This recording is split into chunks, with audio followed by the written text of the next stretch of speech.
जय नमोस्तु तम चनंदयानंदिमो चेनिनंदिशाः परमितते पदविंदिपो नमियो सिद्ध शुभा गुरुवेशी गुपतिरुई गुपति ज्ञान सहकार तारण तरण समर्थ मुनि गुरु संसार निवार धम्म जुत जिनवरे अर्थति अर्थ है जो भय विनाश भव जो मुनि ममल ध्यान पर देखो गुरु को धर्म को साक्षी को परमानुसार।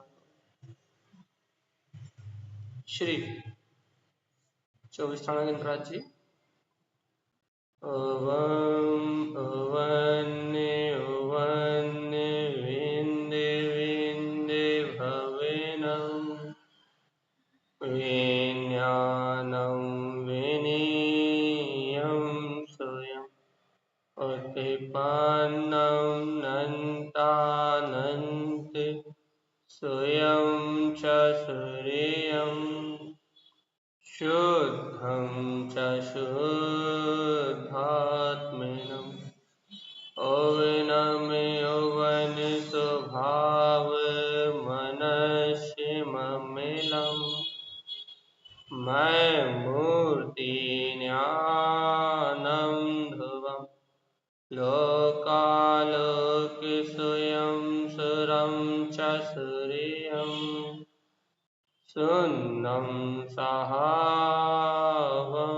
सुरम्।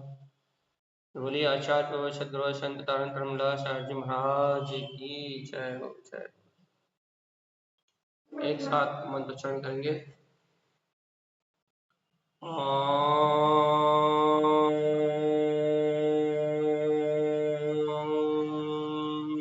नमः ओं सिद्ध नमो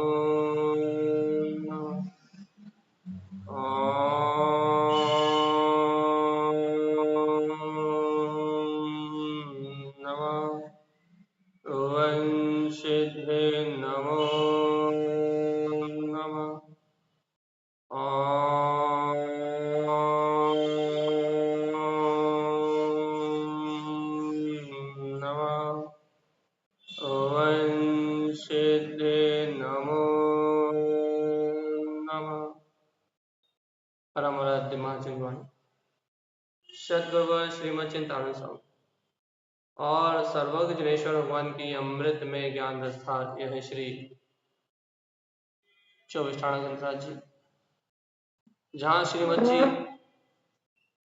आचार्य देव हमें मोक्ष का मार्ग बता रहे हैं और आत्मा की कल्याण करने के निमित्त ये अमृत में उपदेश आप और हम ग्रहण कर रहे हैं। गुरुदेव का बताया हुआ शुद्ध मोक्ष का मार्ग, जहां निश्चय आत्म स्वभाव की दृढ़ता पूर्वक व्यवहार, शुद्ध व्यवहार जिसे अपन आत्मा का चारित्र कहते हैं, उसकी प्रधानता से पूरे कथन किए गए हैं भैया। तो बहुत गजब का मार्ग। तारण स्वामी के ग्रंथों में लोगों को व्यवहार नहीं दिखता। ऐसा लगता है कि तारण स्वामी के ग्रंथों में सिर्फ निश्चय ही निश्चय है। उनके ग्रंथों को छूने से लोग वैसे भयभीत रहते हैं, कहते हैं कि ये तो पीएचडी के ग्रंथ हैं, ये तो साधुओं के पढ़ने के लिए है। ऐसा इसलिए अनुभव होता है, जीवों के ऐसा अनुभव इसलिए होता है क्योंकि अनादिकाल से जीवों ने शरीर आदि क्रियाओं को ही चारित्र माना है ना। जो आंखों से दिखता है उसे ही चारित्र स्वीकार किया। जो कर्मों के क्षयोपशम से जीव की दशा दिखाई देती है, सुख भाव रूप परिणति दिखाई देती है, जीव ने अनादिकाल से उसी को चारित्र स्वीकार किया, जबकि उपचार चारित्र है। तो अपने को यहाँ तारण स्वामी के ग्रंथ इन्होंने सच्चे ध्रुव स्वभाव की निष्ठा पूर्वक अपने सम्यक ज्ञान के अभूतपूर्व प्रकाश से अर्क स्वभाव की अनंत महिमा से उन्होंने शुद्ध चारित्र की, निश्चय चारित्र की व्याख्या की है। और वो चारित्र है आत्म चारित्र, जीव का स्वयं का व्यवहार। अर्थात ऐसा कहें कि तारण स्वामी के 14 ग्रंथ जीव की अर्थात उपयोग की परिणति, ये अपना उपयोग है ना, ये उपयोग रूप परिणति ही गुरु महाराज के ग्रंथ है। जब जैसा उन्होंने अनुभव किया, जब जैसा उन्होंने स्वानुभूति में अनुभव किया, और जब जैसा भव जीवों के हितार्थ करुणा का भाव उनके उपयोग में आया, तब वैसा उन्होंने उपदेश लिख दिया और जगत के जीवों को निश्चय चारित्र अर्थात आत्म चारित्र की ओर मोड़ा है। इसलिए तारण स्वामी ग्रंथ समझ में नहीं आते, क्योंकि उनके ग्रंथों से कैसे उठें, कैसे जाएं, कहाँ से आए, क्या खाएं, क्या पिए, सदाचार का उपदेश तो है, ऐसा नहीं कह रहा है, जीव रक्षा सब उपदेश है, लेकिन उन्होंने ऐसा शब्द नहीं लिखा, उन्होंने ऐसा नहीं लिखा कि आलू मत खाओ, उन्होंने लिखा कि अवक्ष का त्याग करो। मतलब उनके ग्रंथ में आपको ऐसा उपदेश नहीं मिलेगा। कैसा उपदेश नहीं मिलेगा भैया? अब आपको चिंतन करके निकालना पड़ेगा, अभिप्राय बोला। उनके ग्रंथ में ऐसा उपदेश नहीं मिलेगा कि जैसे वो लिख दें कि 8वें गुणस्थान में ऐसा होता, ऐसा उपदेश नहीं मिलेगा। वो 8वें गुणस्थान की बात ही नहीं कहेंगे। हाँ, वो 8वें गुणस्थान की दशा को कैसे कहेंगे? जिन श्रेणी आरोहण के माध्यम से उनके जो शब्द होंगे वो आत्म अनुभूति में लीनता के शब्द होंगे। उनकी जो दशा है, उनकी जो अंतर अनुभूति है, वो उस समय आत्मा की परिणति क्या होती है, सीधा सीधा वो उस परिणति की बात करें। हम क्या कहना चाह रहे हैं, इस बात को हम स्पष्ट नहीं कर पा रहे, शायद धीरे धीरे हो जाएगी। कि हम ये कहना चाह रहे हैं कि तारण स्वामी ने जो मार्ग दिया है, गुरुदेव ने जो मार्ग दिया है, वो सीधे अंतःकरण से प्रारंभ होता है। बात यह है, और जहां अंतःकरण में जीव के परिणामों में शुद्धि आती है, जीव के अंतर में श्रद्धान, ज्ञान और चारित्र की निर्मलता प्रकट होती है, वैसे वैसे जीव का मोक्ष मार्ग अपने आप ही आगे बढ़ता जाता। तो अपन यहाँ क्या किस लिए बैठे हैं भैया? अपन गुरुदेव की यहाँ बात क्यों सुन रहे हैं? बार बार गुरुदेव की समृद्ध वाणी का वांछन करके आप और हम क्या प्राप्त करना चाहते हैं? क्योंकि आपको और हमारा लक्ष्य तो है कुछ ना कुछ। यदि तारण तरण देव की ये अमृत दिव्य देशना आपको और हमें इतनी सुलभता से मिल रही है, तो आप और हम क्या चाहते हैं?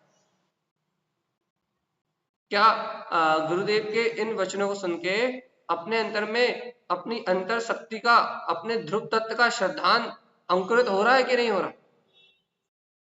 आपकी श्रद्धा में सम्यक्तपना आ रहा है कि नहीं आ रहा? कल भी अपन ने पूरा सम्यक बुद्धि पे पूरा 1 घंटा सम्यक बुद्धि के चिंतन में निकाला, और आज फिर आप और हम यही चर्चा कर रहे हैं कि गुरुदेव की ये अमृत में देशना, तारण स्वामी का ये अभूतपूर्व मार्ग सुन के आपके और हमारे विचारों में सम्यकपना आ रहा है कि नहीं आ रहा? सम्यक चिंतन करने लगे कि नहीं करने लगे?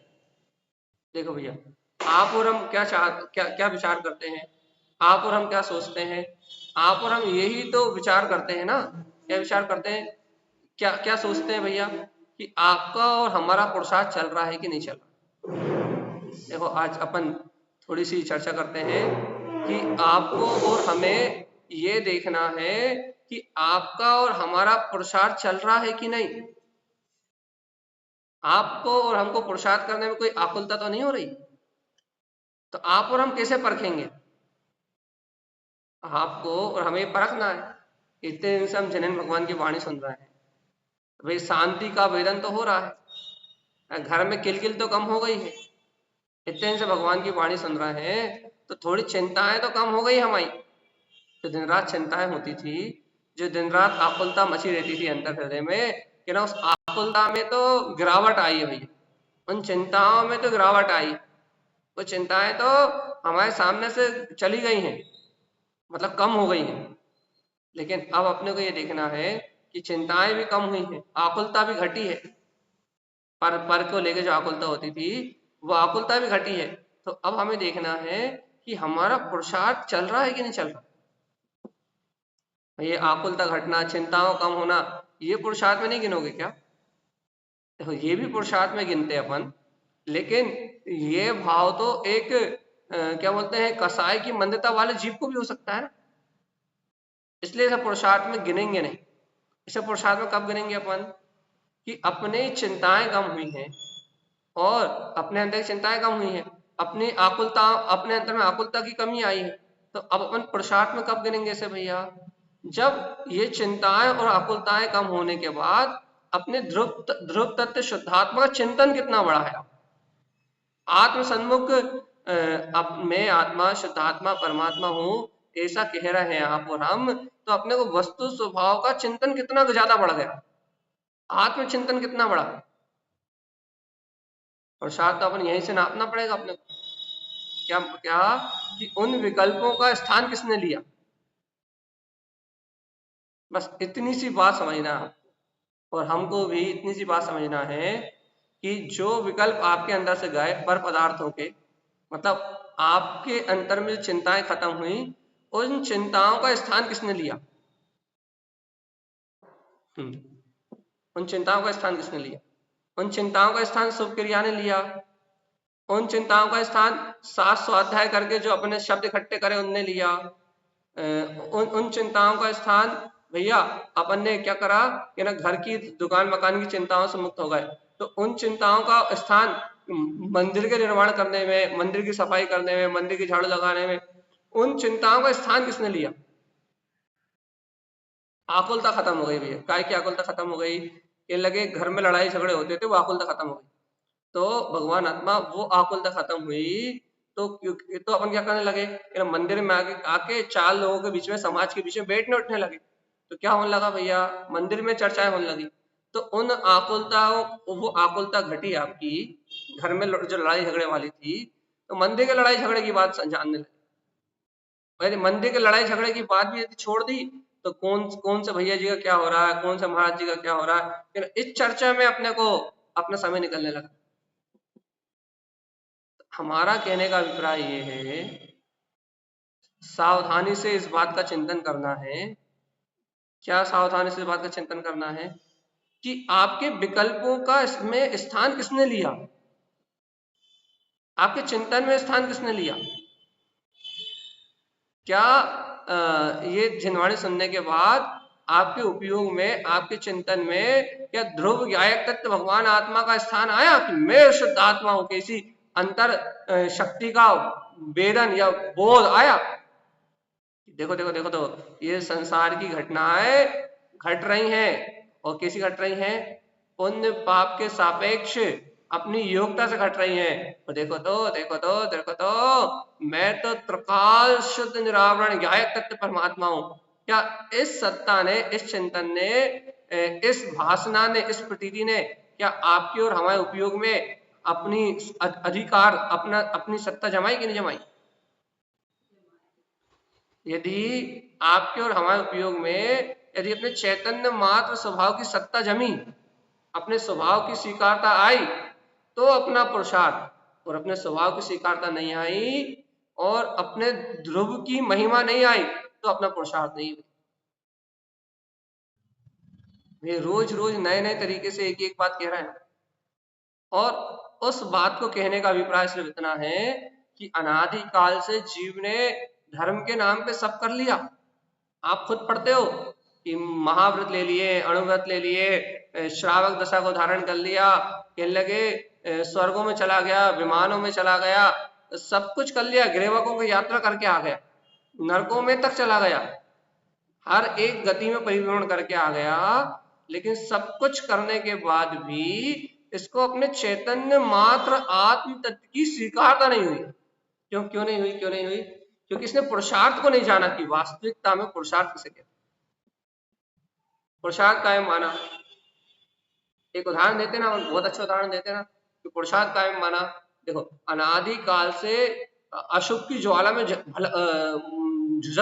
झुलसता हुआ आया है जी, अनादि अनंत काल से, क्योंकि अच्छी गति प्राप्त नहीं हुई तब तक, जब तक इस जीव को स्वर्ग आदि की उपलब्धि नहीं हुई, भाई स्वर्ग आदि भी चला गया तो भाव तो इसकी अशुद्धि रहे ना, काम भोग के। तो एक इंद्रिय पर्याय में, दो इंद्रिय पर्याय में, तीन इंद्रिय पर्याय में, चार इंद्रिय पर्याय में, या मनुष्य भी हुआ तो इंद्रिय विषय भोगों में। तो क्या अनादि काल से इस जीव ने अशुभ पाप प्रकृतियों के महाभयानक दुखों को भोगा है। पाप की इच्छा हुई, पाप की वांछा हुई, पाप की कामना हुई, तो पाप प्रकृतियों में, अशुभ भाव में भयानक दुखों को भोगा है जीव। लेकिन सावधान जीवात्मा, सावधान। लेकिन आज क्या बोलते हैं, पुण्य उदय निमित्त में भी पुण्य उदय होने से और भावना भी शुभ होने से आज इसे असीम शांति का वेदन हो रहा है। जानते हो क्यों हो रहा है? क्यों हो रहा है? क्योंकि आज इसे पाप से जो निवृत्ति हो रही ना, उपयोग में शुभ भाव रूप परिणति हो रही ना, ये भी बहुत दुर्लभ है। अपन पढ़ते हैं ना, जब अपन 2000 सागल के 10 पर्याय पाई है, उसमें अपन एक वो पढ़ते हैं कि 48 भाव मनुष्य के, 48 भाव इसके, 48 भाव की जब अपन कहानी पढ़ते हैं तो उसमें अपन पढ़ते हैं, या फिर अपन 2000 सागर की जब काउंटिंग पढ़ते हैं तो क्या पढ़ते हैं कि इतने बार नर गया, इतने बार स्वर्ग गए। ठीक है, सब एक अपेक्षा कर कथन है। तो उसमें अपन पढ़ते हैं कि नर्क कम गया और स्वर्ग ज्यादा गया। एक बार बताओ भैया, नर्क कम बार गया और स्वर्ग ज्यादा बार गया, ऐसा क्यों? हाँ जी, कहिए।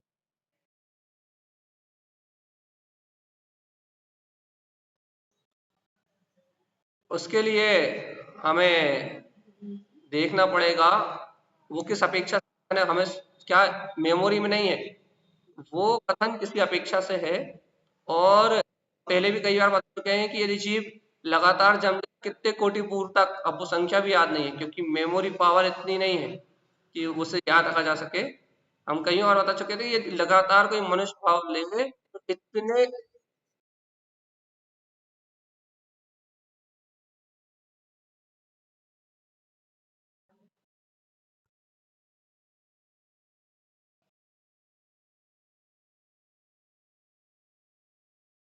ये जो 48 भाव का उल्लेख आया है, ये किसी अपेक्षा से है, क्योंकि ये जीव क्या बोलते हैं, इस बात के बहुत सारे प्रमाण भी हैं। कर्णानी योग का यदि आप ग्रंथ गोमट सार जी और वो खोले तो उसमें स्पष्ट कथन है कितने कोटि पूर्व, अब क्या है पीडीएफ खोल नहीं सकते, जूम चल रहा है, तो इतने कोटि पूर्व तक जीव, हमने पहले भी प्रमाण भेजा है, लगातार मर के मनुष्य हो सकता है। और उनमें इतने प्रमाण दिए हैं कि स्वर्गों से जितने बार आया जीव उतने बार मनुष्य हुआ, उन्होंने कितने सारे भाव के प्रमाण दिए हैं। तो ये जो कथन है कर्णानी योग की अपेक्षा से, यदि इसे अपन बारीकी से देखेंगे तो ये किस, और ये भी बताया कि 48 भाव, ये 48 भाव की जो बात कही वो किस अपेक्षा से कही। अब वो स्मरण में नहीं है, उसकी पीडीएफ और उसका क्या बोलते हैं स्क्रीनशॉट हम उदय भैया को भेज देंगे, वो पोस्ट बना कर डाल देंगे। ठीक है, तो अभी अपनी बात यहाँ क्या चल रही है कि क्या कह रहे थे हम, हाँ, कि स्वर्ग ज्यादा गया, नर कम गया भाई, ऐसा क्यों?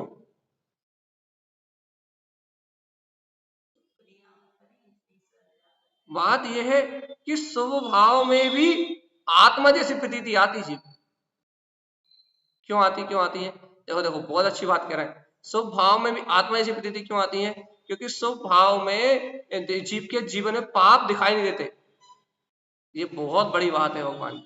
शुभ भाव की जब परिणति होती है, वहां संसार कारण जो है पाप, वो दिखाई नहीं देते भाई।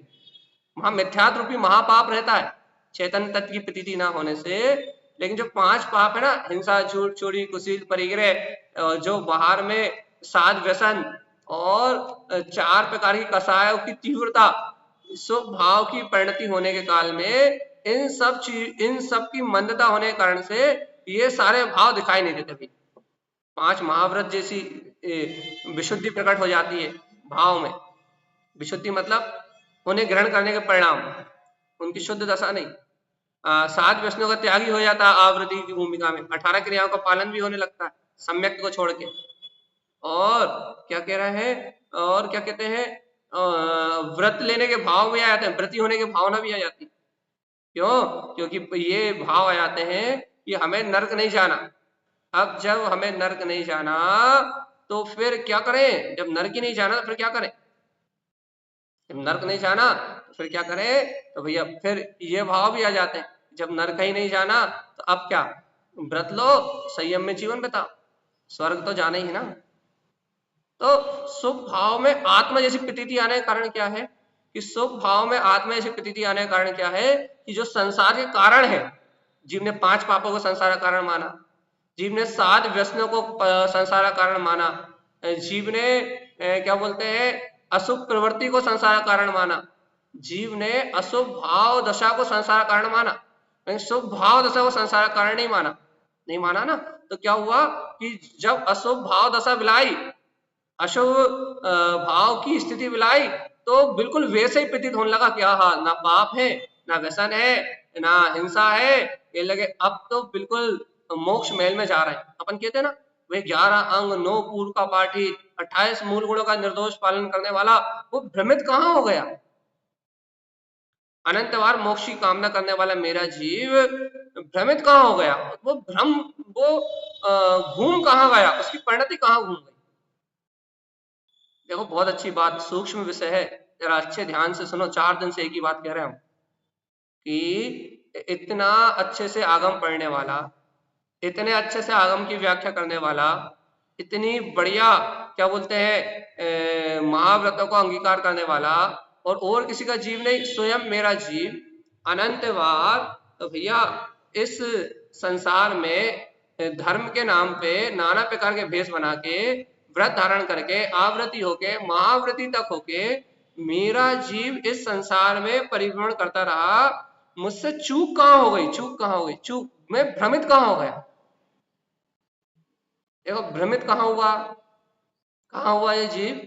ये 5 पाप का अभाव हुआ, 7 व्यसनों का अभाव हुआ, कहने लगे आवृत्ति पने का, उपचार से आवृत्ति प्रवृत्ति का अभाव हुआ, जीवन में व्रत नियम संयम सब कुछ आए, शुभ भाव की प्रवृत्ति बनी, तो जीव को ऐसा लगने लगा कि ये शुभ भाव ही तो मोक्ष का मार्ग। ये शुभ भाव में विकार दिखाई नहीं देते, जबकि शुभ भाव भी एक, यदि शुद्ध उपयोग की अपेक्षा से ग्रहण किया जाए तो शुद्ध भाव एक विकार है। लेकिन ये बात जीव को पकड़ में नहीं है। जाना तो उसने, पर आगम में नहीं पढ़ा होगा क्या? 11 अंग 9 पूर्व के पाठी ने नहीं पढ़ा क्या शुभ भाव मेरी आत्मा से भिन्न है? लेकिन उस सत्य को जाना नहीं भैया, उस सत्य के प्रति उसको समर्पण नहीं आया। तो देखो तो उस सत्य के प्रति समर्पण ना आने से, उस सत्य के प्रति बहुमान ना आने से, तो क्या हुआ कि उसने सारा का सारा कार्य तो किया, लेकिन देखो तो होनहार ना होने से कहो, पुरुषार्थ की तीक्ष्णता ना होने से कहो, कुछ जो आपको कारण बताना वो कारण कह लो, लेकिन यहाँ उस जीव की गलती कितनी सी है कि वो शुभ जो परिणाम घटे ना, वो शुभ जो परिणति घटी ना, जो शुभ क्रिया घटी ना, उस क्रिया में, उस परिणाम में, उस मंद कसाई की अवस्था में उस जीव को अपने त्रिकाल ध्रुव आत्मा जैसी प्रतीति लगी। आत्मा की प्रतीति क्या लगी? क्या 5 पाप भी नहीं है, 4 कसायों की तीव्रता भी नहीं है, और क्या कहते हैं, और क्या नहीं है भैया? केवल 7 प्रकार के व्यसन भी नहीं है, आवृत्ति की भावना भी नहीं है। तो वहां शुभ भाव आत्मा जैसा लगते हैं। हमारा कहने का अभिप्राय ये है कि जीव को शुभ भाव आत्मा जैसे लगते हैं, आत्मा जैसे। अपनी भूमिका में भी जैसे आत्मा का चिंतन हो रहा अपने को, है ना, आत्मा का चिंतन हो रहा है, या फिर अपन मंदिर आने लगे, पहले अपन मंदिर ही नहीं आते थे, पहले रुचि नहीं थी, अब मंदिर आने लगे, स्वाध्याय करने लगे, प्रवचन सुनने लगे, और अपन ये सारी क्रियाएं करने लगे, तो ये सारे अपना स्वभाव हो गए। अवक्ष का त्याग कर दिया, साध व्यसन छोड़ दिए, पाप परिग्रह छूट गया, तो अब ये अपनी शुभ क्रिया होने लगी ना, तो अपने को ये शुभ क्रिया उपचार से धर्म, इनको उपचार से धर्म कहा जाता है, लेकिन अपने को क्या हो गया, इस उपचार से होने वाली शुभ क्रियाओं में धर्म की प्रतीति आने लगी, हम तो धर्मात्मा हो गए। प्रतीति आती है वहां धर्म की। ये शुभ भाव में धर्म की प्रतीति आती है ना, चिंतन में, मनन में, आपके मंदिर आने के कार्य में, या आपकी जो लौकिक दैनिक चर्या अशुभ से शुभ हो गई, तो जो दैनिक चर्या की प्रवृत्ति में जो अशुभ भाव में तो स्पष्ट संसार दिखाई देता है, लेकिन शुभ भाव में काय की प्रतीति आती है? शुभ भाव में धर्म की प्रतीति आती है कि यही आत्मा, यही चेतना। तो भगवान जी देखो इतनी बारीक संधि है जहां पाप नहीं है लेकिन मिथ्यात है। देखो मिथ्यात कितना सूक्ष्म है।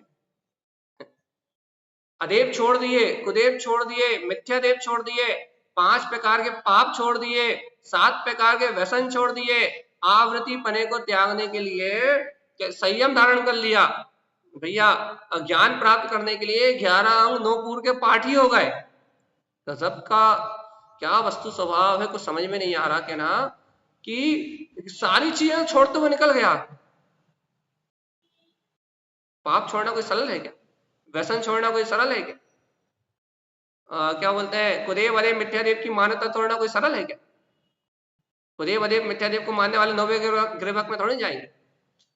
अदेव छोड़ दिए, कुदेव छोड़ दिए, मिथ्यादेव छोड़ दिए, पाप छोड़ दिए, व्यसन छोड़ दिए, कहने लगे और कहने लगे 5 महाव्रत, 28 मूल गुण, 5 समिति, 13 प्रकार का चारित्र, निर्दोष चर्या। गजब। और कह रहे ज्ञान प्राप्त करने के लिए अरे थोड़ा बहुत नहीं, 11 अंग 9 पूर्व का पाठ। वाह क्या उत्कृष्ट साधना है भगवान। लेकिन देखो तो सब कुछ स्वभाव, एक इतनी सी संधि कि ये सर्वस्व होते हुए भी, ये सर्वस्व होते हुए भी, ये सारा परिणमन होते हुए भी सिर्फ आत्म स्वभाव की प्रतीति ना होने के कारण सारा का सारा उसका जितना भी परिणमन है, वो सारा का सारा जितना भी है वो सब का सब प्रपंच में वो सब बेकार हो गया। और किस कारण से कि सिर्फ आत्म स्वभाव में, जो अपने आत्मा में है, जो अपना चैतन्य स्वभाव है, वो आत्म स्वभाव भाषित ना होके वो शुभ परिणाम मंद कसाई की अवस्था को उसने आत्मा मान लिया। देखो मिथ्यात्व कितना सूक्ष्म है। अपन तो स्थूल मिथ्यात्व नहीं छोड़ पा रहा है, अदेव को नहीं छोड़ पा रहा है, पत्थरों पर सर पटक रहा है, कुदेव को नहीं छोड़ पा रहा है, कोई कुछ कहते तो वहां भटक जा रहा है, और मिथ्या देवों में लगे हुए हैं, कोई इंद्र बनने की चाह में लगा हुआ है, कोई धरण बनने की चाह में लगा हुआ है, कहीं कोई 100,000 में बन रहा है, कोई बोलियां करोड़ों के ले लेके। अपन तो देव कुदेव मिथ्या देव अदेव इनकी मान्यता नहीं छोड़ पा रहा है, कुगुरु कुधर्म और कुशास्त्र इनसे नहीं बच पा रहा है। वो देखो मिथ्यात्व कितना सूक्ष्म है, मिथ्यात्व कितना सूक्ष्म है। इन सबको छोड़ भी दो, इन सबके संयोग से हट भी जाओ तो मिथ्यात्व कितना सूक्ष्म है, कितना बारीक है। वो मिथ्यात्व आके तुम्हारे परिणामों में, तुम्हारी परिणति में, तुम्हारे शुद्ध भाव और तुम्हारे शुभ भाव में आके बैठ जाए। कितना सूक्ष्म मिथ्यात्व। अब क्या करना, कहां से बच के आ गए? कहना अदेव से बचाए, कुदेव से बचाए, मिथ्यादेव से बचाए, कुगुरुओं से बचाए, कुशास्त्र से बचाए, और 5 पाप से बचाए, कहना 4 कसाय की मंदता कर ली उनसे बचाए, और कहना क्षयोपम ज्ञान में 11 अंग 9 पूर्व का पार्टी होगा, कहना क्षयोपम के भी विशेष उघाड़ को ले आए। कहना क्या क्या कर लिया, कहने लगे बहुत कुछ कर लिया भैया। लेकिन देखो ना मिथ्यात्व कितना बारीक है, मिथ्यात्व कितना बारीक है, कितना सूक्ष्म है, कितना सूक्ष्म है। कहने लगे ये सब करने के बाद भी कहना कहाँ के अटके, कहना जो शुभ भाव की अपनी परिणति है, वो शुभ भाव जहां पाप नहीं है, विषय नहीं है, कसाय नहीं है, आवृत्ति के भाव नहीं है, हिंसा आदि करने के भाव नहीं है, कहना उस शुभ भाव की परिणति में आके अटक गए, जम गए भाई। क्या मान लिया कि ये शुभ भाव रूप परिणाम ही, यही धर्म, यही वीतरागता, यही चेतना, यही ज्ञान है, और ये ज्ञान ही मुक्ति का कारण है, ऐसा मान लिया और फाइल खत्म, बंद। अब मोक्ष मार्ग खत्म हो गया। अब पता ये अपने अंतर में ये जो भाव है शुभ भाव की संतुष्टि का, ये भाव कितना सूक्ष्म है। अब पकड़ो, कैसे पकड़ोगे? मिथ्या, अरे उसे उसके कर्ता बनना तो मिथ्यात है। आपको ये चर्चा चोट नहीं मार रही। यदि किसी को चर्चा चोट मार जाए ना यदि ये चर्चा सुन ले, यदि कोई वास्तविक सच्चा ज्ञानी जीव, भव्य आत्मा यदि ये चर्चा सुन ले तो अंतर से खलबला जाए कि भैया क्या हो गया, ये हम तो अदेव छोड़ने में पागल हुए जा रहे थे, ये तो अदेव कुदेव मिथ्यादेव सब छोड़ के आ गया। कहना हम तो साध व्यसन नहीं छोड़ पा रहे थे, कहना इसके पास तो छाया भी नहीं है, हम तो कसायों को मंद करने के लिए पागल हो रहे थे, लेकिन यहाँ तो कसाय का अंकुरण ही नहीं दिखाई दे रहा, कसाय की पूर्ण मंदता है। कहना हम क्या मान रहे थे अपने आप को भैया, हम तो अपने आप को कहने लगे पाप छोड़ के महाव्रती होने की भावना कर रहे थे हम तो, लेकिन भैया ये तो स्वयं महाव्रत का धारी। दादा क्या हो क्या गया इस जीव को? देखो इस ऐसी बारीक बात जब अपन सुने तब अंतर में अब आनी चाहिए खलबलाहट, अब होना चाहिए कि उथल पथल, कि क्या हो गया इसको, क्या हो गया, इतना पढ़ने के बाद, इतना लिखने के बाद, इतना सुनने के बाद, इतना सुनाने के बाद, इतने नियम करने के बाद, इतने व्रत करने के बाद, इतना संयम लेने के बाद क्या हो गया? ये मिथ्या कुदेव अदेव मिथ्यादेव सबको त्यागने के बाद क्या हो गया इसको अचानक, कि सब छोड़ने के बाद भी क्या हो गया इसको? जो कुदेव अदेव में लगे हैं, जिन्हें पापों की रुचि, उनकी तो बात ही नहीं कर रहा है। जो सब छोड़ के आ गए उनको क्या हो गया भगवान जी? अब लगना चाहिए भय।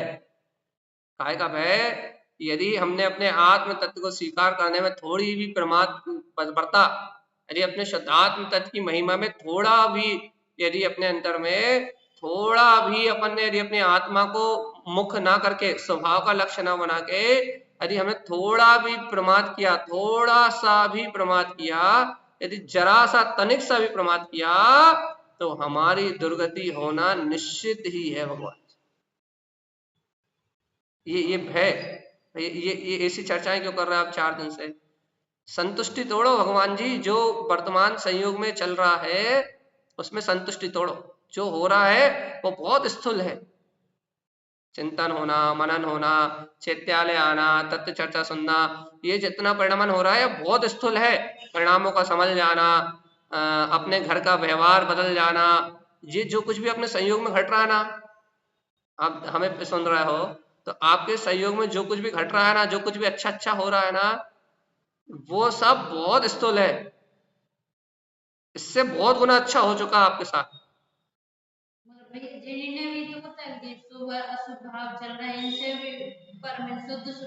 वो जिन्हें तत्व की पकड़ है, जो ऐसी भावना भा रहे हैं कि जो उस शुभ में संतुष्ट नहीं है, जो वहां ऐसी भावना भा रहे हैं, ये शुभ भी एक समय की परिणति है। मैं तो वो त्रिकाल शुद्ध ज्ञायक तत्व भगवान आत्मा, जिनका लक्ष्य सम्यक है, उनके लिए तो कोई बात ही नहीं। जिनकी रुचि सम्यक है उनके लिए तो कोई बात ही नहीं। उनके लिए ये बात है कि वर्तमान अवस्था में यदि थोड़ी बहुत संतुष्टि आ रही हो तो उसको भी हटाओ, अलग करो। संतुष्ट तो होना ही नहीं, जब तक केवल ज्ञान नहीं हो, जब तक संतुष्ट तो होना ही नहीं। क्योंकि यहाँ अपने स्वभाव के अलावा कोई तृप्तिदायक है ही नहीं। यहाँ अपने अंतर ज्ञान में ज्ञायक स्वभाव की, जब तक ज्ञान मात्र का अतीन्द्रिय आनंद ना आ जाए, तब तक शुभ परिणामों को, शांति के परिणामों को सत्य मान के, इनमें आनंद मान के कभी नहीं बैठना भाई। देखो कितना सूक्ष्म। शुभ क्रियाएं होंगी, अशुभ भाव हट जाएंगे, शुभ भाव आएंगे, तो भी मन को आनंद आएगा। मन को काय का आनंद आएगा? मान कसाय का रस आएगा। देखो देखो देखो, मैं महाव्रत का पालन कर रहा हूँ, मैं इतना शास्त्रों का पाठी हूँ, वहां मान का रस आएगा और वो भी आनंद की अनुभूति देगा। शुभ परिणाम में आनंद भाव की अनुभूति होगी, और इतने आनंद भाव की अनुभूति होगी कि कोई तुम्हारे शरीर के 2 टुकड़े करके तुम्हारे अंदर नींबू मिर्ची लगा घिस देगा ना, तो तुम कहोगे आहा जय हो जय हो जय हो। क्या कहोगे? मुझे बड़ा परम आनंद आ रहा है। क्या आनंद आ रहा है? देखो मेरी कसाय नहीं भड़क रही, देखो मैं कसाय नहीं भड़क रही, देखो मैंने अपनी कसाय को इतना मंद कर लिया, इतना मंद कर लिया, इतना मंद कर लिया कि तुम नींबू मिर्ची भड़क के और हमारे शरीर को जोड़ दो तो भी हम उफ नहीं करने वाले। इतनी मान कसाय सूक्ष्मता से वहां आपके अंतर में छिप जाएगी। कोई भी देखेगा तो ये कहेगा कि भैया तो इसी भाव से मोक्ष जाएगा।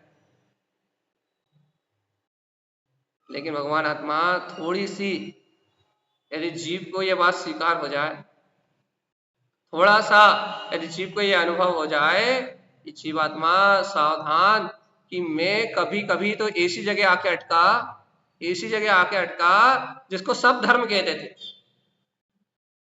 मैं कभी कभी तो ऐसी जगह आके अटका जिसे सब धर्म कहते थे। मैंने भी, सबने मुझे धर्मात्मा कहा, मैंने भी उसमें धर्म माना, लेकिन भगवान जी धर्म वहां था ही नहीं। इसलिए तो कुंत कुंत देव या आचार्य तारण स्वामी क्या है, वत्तु स्वभाव धम्मो चेतना लक्षण धम्मो। जीवात्मा धर्म का निवास तो एकमात्र चैतन्य अनुभूति में है बस, अपने चैतन्य तत्व भगवान आत्मा की गहरी स्वीकारता में है।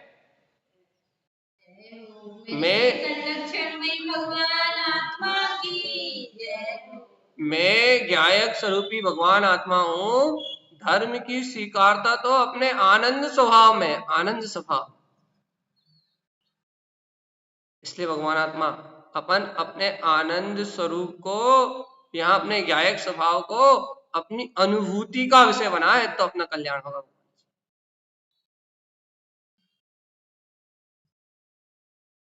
सावधान जीवात्मा।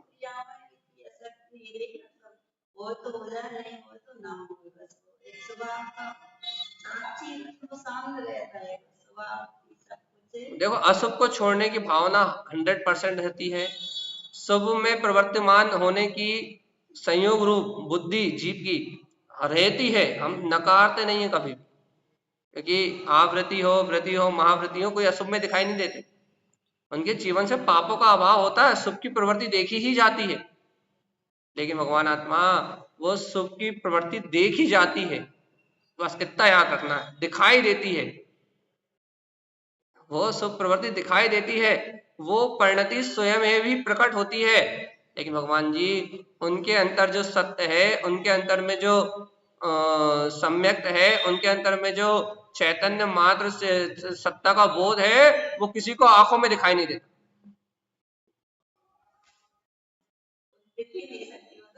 बात तो यही है ना कि जो उनके अंतर में सम्यक दर्शन ज्ञान चारित्र में ज्ञायक स्वभाव की जो परिणति है, वो किसी को बाहर दिखाई नहीं देती। और भैया इस संसार में जो दिखता है वही बिकता है, जो दिखाई देता है वही स्वीकार होता है। देख के आप बिकते ही सुन लो, बस आप वैसे ही रहोगे, मंदिर चल जाए बिकते ही सुन लो कि वो तो वैसे ही, वो तो संसार में संसारी जीव तो बाहर से ही दिखेंगे, बाहर से ही मानेंगे, बाहर से स्वीकार करेंगे, और उनके स्वार्थ और राग और मोह की पूर्ति नहीं होगी तो वो आप पे 200 अर्पण करेंगे, इसमें उनकी कोई गलती नहीं है।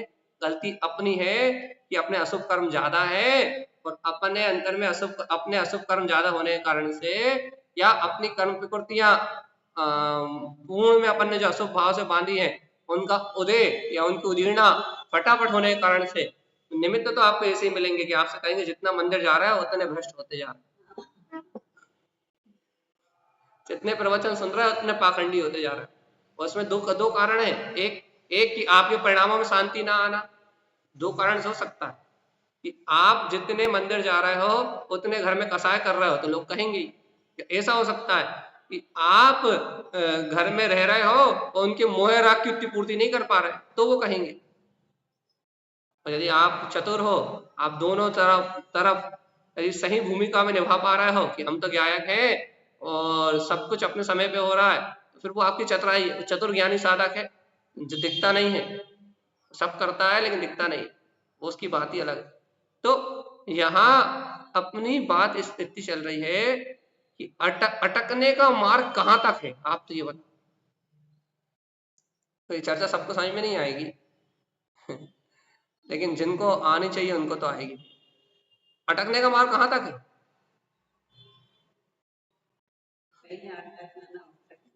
साधु दशा तक भी ग्रहण कर लो तुम, 11 अंग और 9 पूर्व के पाठी भी हो जाओ, तो अटकने का मार्ग कहाँ तक है? अटकने का मार्ग तो भैया बाहर का कोई सी भी 28 मूलों गुण का पालन कर लो, अटकने का मार्ग तो भैया बाहर में कोई सी भी शुभ प्रवृत्ति हो जाए, अटकने का मार्ग तो बहुत आगे तक है भैया। देख लो भगवान जी, अटकने का मार्ग तो कहाँ तक है, कितनी आगे तक खिंच रहा। लेकिन जीवात्मा सुनो तो, मुक्ति का मार्ग क्या है, मुक्ति का मार्ग क्या है ये तो बता।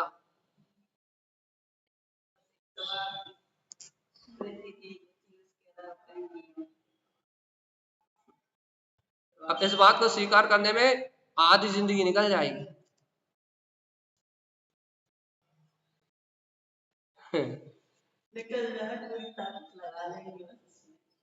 आधी जिंदगी निकल जाएगी इस बात को स्वीकार करने में। कि भगवान जी अटकने का मार्ग कहाँ तक है और ये अटकने का मार्ग को कैसे बचे इससे। और ये बात सुनना भी अच्छी नहीं लगेगी।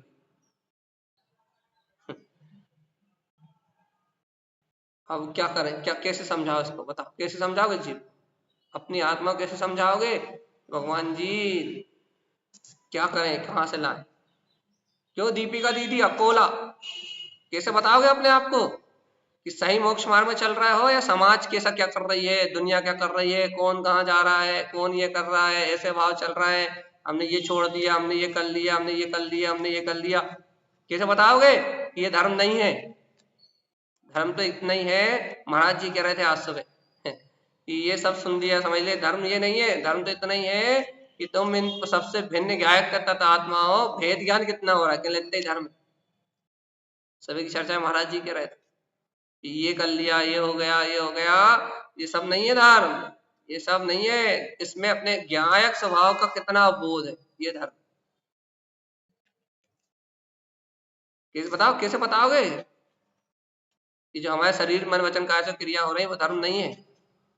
फिर फिर हाँ, धर्मात्मा का लक्षण इन क्रियाओं से देखा जा सकता है। जिसके अंतर में ज्ञायक स्वभाव की प्रतीति होती है उसके ऐसे स्वभाव होते हुए देखे जाते हैं, उसका ऐसा शुभ परिणमन होता हुआ देखा जाता है, उसकी व्यवहार चर्या को देख के ऐसा समझा जाता है कि हाँ ये धर्मात्मा है। लेकिन भैया धर्मात्मा का लक्षण उसके अंतर में प्रकट उसके श्रद्धान ज्ञान और चारित्र से है।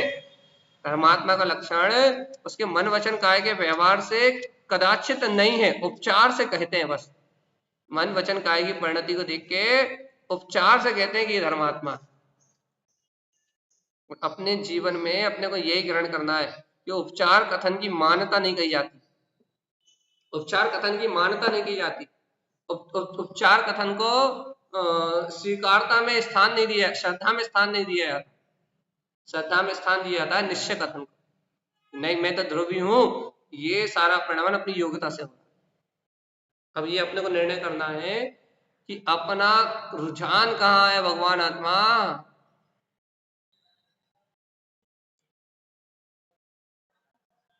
बहुत कठिन है आत्मा, मैं शुद्ध आत्मा हूं, इस परम सत्य को स्वीकार करना महादुर्लभ है जी बात। और इतनी गहरी बात अंतर में पकड़ में आ जाए, वो भी आगम प्रमाण अपनी अनुभूति से सिद्ध करके, इतनी गहरी बात आपको और हमें पकड़ में आ जाए, ये ही महादुर्लभ है। कब पकड़ में आएगी? जब ऐसी आत्मशक्ति की रुचि लगेगी। जगा लो रे जीवात्मा, थोड़ा सा मनुष्य जीवन बचा है। जगा लो रे, आत्मा का हित कर लो जीवात्मा, थोड़ा सा मनुष्य जीवन बचा है, थोड़ा सा मनुष्य जीवन बचा है। यदि इस मनुष्य जीवन में अपनी आत्मा का हित नहीं कर पाए, नरक निगोद में सड़ेगी आत्मा। जा कर लो रे, थोड़ा सा प्रसाद कर लो।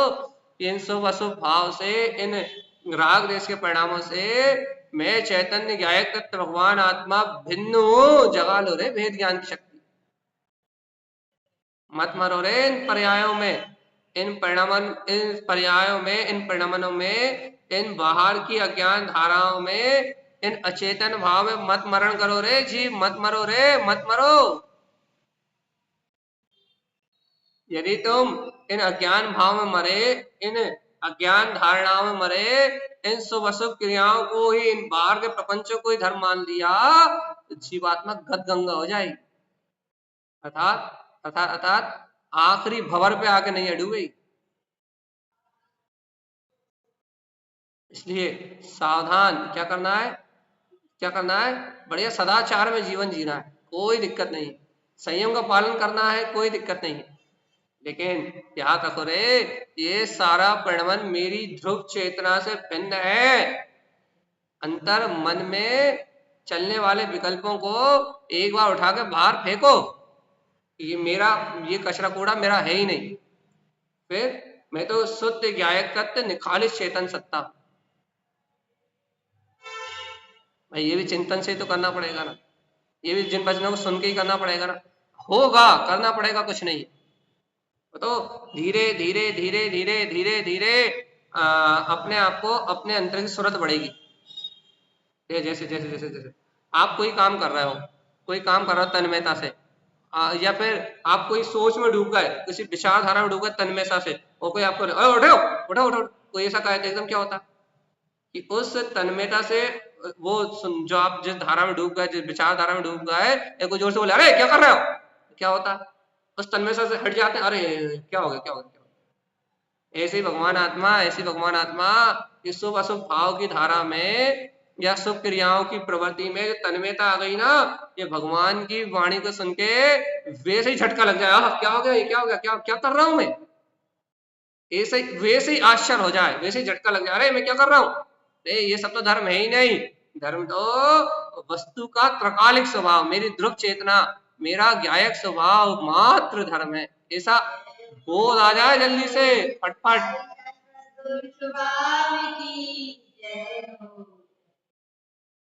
भैया क्यों आ जाए ऐसा बोध, जीवात्मा यदि ऐसा बोध नहीं आया तो निगुज जाओ, क्या कह रहे हो, मत मानो मत मानो मत मानो मत मानो मत मानो मत मानो, ऐसा बोध नहीं आया तो निगोज जाओगे। शुभ क्रियाओं की प्रशंसा, शुभ भाव में रति, शुभ भाव शुभ परिणामों को देख के भैया प्रभावित पना, अच्छा बताओ, शुभ पर्यायों को देख के ही तो तुम किसी को महत्व देते हो। अरिहंत भगवान के यदि भक्ति करने में जाओगे, या किसी साधक के पास भी जाओगे, या किसी साधु के पास भी जाओगे, तो उसकी शुभ धाराएं तो दिखाई देंगी, अरिहंत भगवान का समुचरण तो दिखाई देगा, लेकिन भैया घातिया कर्मों से रहित उनके अंतर में वृत्ति ध्रुव केवल ज्ञान में सत्ता तो निरावरण है, निराकार है, वो आंखों से कहां दिखाई देती, वो कानों से कहां सुनाई देती। उन गुणों को जानने का नाम साधना है जिन गुणों को आप और हम अनदेखा कर रहे हैं। तो भैया आपको आज के समय में ऐसे ही जीव मिलेंगे जो शुभ क्रियाओं को, अरे आज नहीं ऐसे भी नहीं मिलेंगे, अब तो ऐसे भी नहीं, अब तो हिंसा आदि पाप में धर्म कहने वाले हैं, पंचम काल है, शुभ क्रियाओं में धर्म कहने वाले भी विरले बचे हैं। क्या कह रहे हैं, हमारी बात समझ में आ रही, शुभ क्रिया में मंदिर आने में, स्वाध्याय करने में, शुभ भाव रखने में, परिणामों की संभाल करने में धर्म कहने वाले भी विरले बचे हैं। अब तो इतना दान दे दो, ये पूजा करा दो, ये विधान करा दो, जिसमें हिंसा आदि पाप हो रहा है उसमें धर्म कहने वाले 90% हो गए, 10% बचे शुभ क्रियाओं में धर्म कहने वाले। फिर से कह रहे हैं, हमारी बात को अच्छे से नोट करके रख लो, बड़े बड़े अक्षरों में अपनी दीवार पे लिखवा दो कि आज के समय दान, पैसा दान दे दो, चाहे चोरी करके लाओ, चाहे छल कपट करके लाओ, चाहे मायाचारी करके लाओ, आप ये विधान करा दो, ये प्रतिष्ठा करा दो, हिंसा आदि पाप आदि कार्यों में रत रहो, या फिर क्या करवा दो भैया, ये विधान करा दो, ये पूजा करा दो, ऐसा अभिषेक करा दो, ऐसी धारा करा दो। अब तो 90% पाप कार्य में धर्म कहने वाले बचे हैं, पाप कार्य में, पुण्य कार्य में नहीं, पाप कार्य में 90% पाप कार्य में धर्म कहने वाले बचे। परिणामों की संभाल करो, अपनी कसायबंद करो, अपने परिणामों को अच्छा रखो, ऐसा कहने वाले भी 10% है। आप आशीर्षण भैया वीतराग का ही सच्चा धर्म है, ऐसा कहने वाले आचार्य तारण तरन जैसे महामुनि, ऐसे महायोगीश्वर, ऐसे भावलिंग संत तो इस समय देखने को भी नहीं मिल रहा है ही नहीं वर्तमान का समय। जीवात्मा एक जिनवाणी ही आश्रय है, ये तुम्हें बता सकती है क्या, ये सब पुण्य पाप कचरा कूड़ा है। ए जीवात्मा तू ध्रुव चैतन्य में आत्मा है, जल्दी से तत्काल फटफट स्वीकार कर ले, और नहीं तो निगोज जाएगा। क्या ना भैया बड़ा डर लगता है ऐसी चर्चा सुन के, बड़ा डर लगता है, भय लगता है, क्या करें क्या करें क्या करें। तो संजलि दीदी क्या करने भैया, ऐसी चर्चा सुन के पसीने आते हैं, ठंडे पसीने आते हैं, गर्म भी नहीं। ये देखो आत्मबोध के बिना मोक्ष मार्ग नहीं चलेगा। वे ऐसी चर्चा करते ही क्यों है, ये देखो संतुष्टि तोड़ना अनिवार्य है,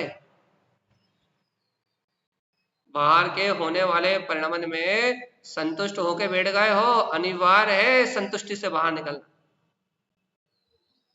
लिखने पढ़ने को धर्म मान लिया, सुनने सुनाने को धर्म मान लिया, बाहर में करने कराने को धर्म मान लिया, और धर्म की व्याख्या इन दोनों भाव से अलग है, परे है। तो क्या करना है? मैं ध्रुव प्रकाली गायक तत्व भगवान आत्मा हूं, इस वस्तु के स्वभाव को गहराई से स्वीकार करना है। तो बस जहां ऐसा सम्यक वस्तु का स्वभाव स्वीकार होगा, जहां ऐसी ध्रुव शुद्ध चेतना स्वीकार होगी, जहां ऐसा अंतःकरण का भाव स्वीकार होगा, वही मुक्ति मुक्ति मुक्ति मुक्ति मुक्ति मुक्ति मुक्ति मुक्ति मुक्ति। तो याद रखना जीवात्मा, ऐसे ज्ञान मात्र स्वभाव।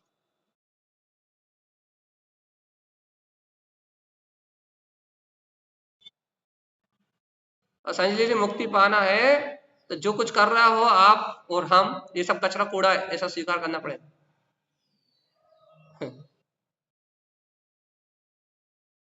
नहीं, आप और हम जो कर रहा है, जिसे धर्म मान के कर रहा है, वो कचरा कूड़ा, ये स्वीकार करना पड़ेगा।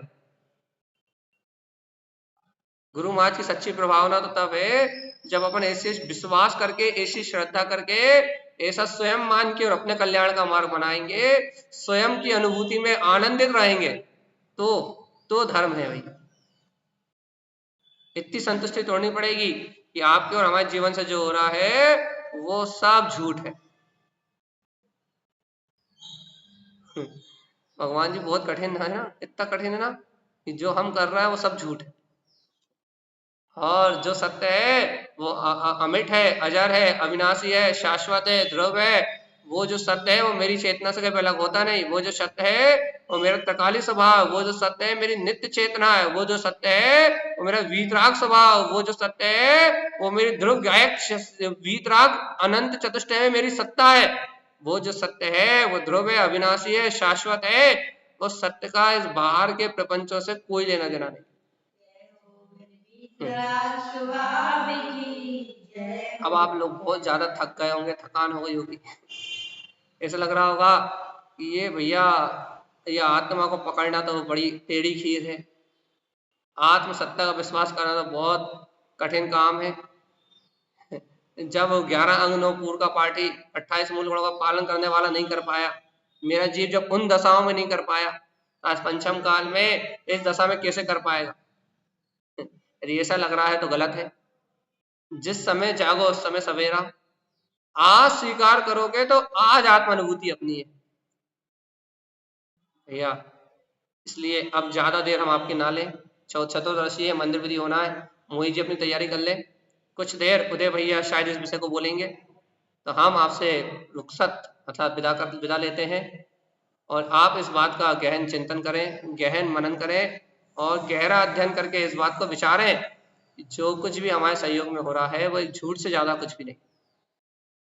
और झूठ को धर्म मानना मतलब मिथ्यात की पोषण रूप पड़ती है। हम आपसे फिर कह रहे हैं, जो कुछ भी हमारे सहयोग में हो रहा है वो एक समय का परिणमन मात्र है, चाहे शुभ क्रिया रूप हो, चाहे स्वभाव रूप हो, चाहे प्रभावना रूप हो, चाहे जो कुछ भी हो। बाहर की प्रभावना, अंतर प्रभावना तो आत्मा, गुरु महाराज से पूछा प्रभावना क्या है? कहले अप्पा परमप शुद्ध्यम, आत्मा ही परमात्मा शुद्ध है, ऐसे स्वभाव में लीन हो जाए प्रभावना। तो कहने लगे अच्छा ये प्रभावना, तो हम क्या कर रहे हैं? ये तुम प्रभावना के नाम पे दिखावा कर रहे हो। तो ये क्या करना है? अब अपनी रुचि अपनी ओर पलटे, अपना थोड़ा चिंतन बढ़े, थोड़ा सा मनन और बढ़े, थोड़ी सी तत्व की गहराई करने की रुचि और बढ़े, अंत में एक बार फिर खलबली, 3 दिन से 4 दिन से छटपटाहट की चर्चा कर रहा है, अंतर में ये छटपटाहट हो जाए, ये मिथ्यात कितना सूक्ष्म है, ये आके जीव को कहाँ मारता है, ये तो अपने परिणामों में आके मर गया। बाहर से सारी मिथ्यात की पापों तक को छोड़ दिया, लेकिन मिथ्यात हमारे परिणामों में आके फंस गया। इसलिए पहली धारा से महाराज जी ने गाथा ली थी ना, भावे अनित्यम, तारण स्वामी ने अनित्यम ही दिया है, भावे अनित्यम, अरे ये भाव तो अनित्य है, जय ज्ञान रूपम, हेतु ज्ञान स्वरूपी आत्मा है। यदि ऐसा बोध अंतःकरण में हो जाए, ये सब भाव भी अनित्य है, ये चलने वाले संयोग भी अनित्य है, लेकिन मेरा ज्ञान में वीतराग तत्व नित्य है, ध्रुव है, शाश्वत है। तो सम्यक चरणम चेतन रूपम, तो सम्यक शुद्धम, तो सम्यक शुद्ध है। तो आत्मा का वीर्य, आत्मा का पुरुषार्थ प्रकट होगा और अपन सभी ऐसे आत्मा का स्वतत्व का पुरुषार्थ प्रकट करके आप और हम सभी निर्माण की बेला में, अर्थात ये अभूतपूर्व अवसर मिला है, गुरुदेव की वाणी मिली है, तारण स्वामी से शुद्ध संत मिले हैं, ये निर्माण की अच्छी होनहार का समय है। इस निर्माण की बेला में आप और हम सब ये बाहर के निर्माण को छोड़ के अपने अंतर आत्मा की ओर, बाहर के निर्माण को छोड़ के, मतलब जो बनाने में लगे हैं, अपनी स्वाकृत चेतना को स्वीकार कर लें, स्वानुभूति युक्त आत्मा को स्वीकार कर ले, तो आपका और हमारा जीव संसार सागर से मुक्त हो जाएगा। ऐसा ही परम गुरु तारण तरण देव का हमारे लिए सर्वज्ञ भगवान की वाणी में उपदेश आया है। बोलिए आचार्य प्रवर सदगुरुवर शांति तारण तरण मंडला साहिब जी महाराज की जय हो, जय हो। मई शुद्धि